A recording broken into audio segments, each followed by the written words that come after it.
मनीष कश्यप जी से जब लाल घाघरा गाने के बारे में पूछा गया तो उनका रिएक्शन कुछ यूं था। अब लाल घाघरा को मैं अच्छा कैसे कह दूं? आप बताइए, उसमें मेरे गर्दन पे लाठी लेके पड़ जाएगा सब कि मनीष कश्यप घाघरा लाल घाघरा को अच्छा कह दिया।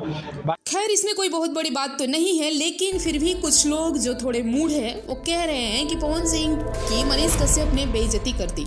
तो हम वैसे लोगों को बताना चाहते हैं कि मनीष कश्यप ने बेइज्जती पवन सिंह की नहीं की है ऐसा करके, क्योंकि मनीष कश्यप बिहार ही नहीं पूरी इंडिया के एक सम्मानित और सच्चे पत्रकार के रूप में जाने जाते हैं, जिन्हें हम भी और अधिकतर लोग यानी अमूमन सभी प्यार करते ही हैं उनसे। पर जब वही एक तरफा हो जाएंगे या फिर कश्यप है तो केवल कश्यप को सपोर्ट करेंगे तो कहीं ना कहीं जातिवाद यानी कास्टिज्म के शिकार हो रहे हैं।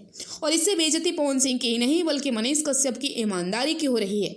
खैर देश की बड़ी बड़ी सम्मानित मीडिया, चाहे आज तक हो, दैनिक जागरण हो, न्यूज़ 18 हो, एबीपी न्यूज़ हो, इन सब अखबारों ने लाल घाघरा को अपने अखबारों का हेडलाइंस बनाया है। तो इससे कुछ ज़्यादा फर्क नहीं पड़ने वाला कि मनीष कश्यप प्रमोट करें या ना करें, क्योंकि पवन सिंह भोजपुरी को रिप्रेजेंट करते हैं। तो हम जैसे लोगों की कहाँ औकात कि पवन सिंह को प्रमोट कर पाए।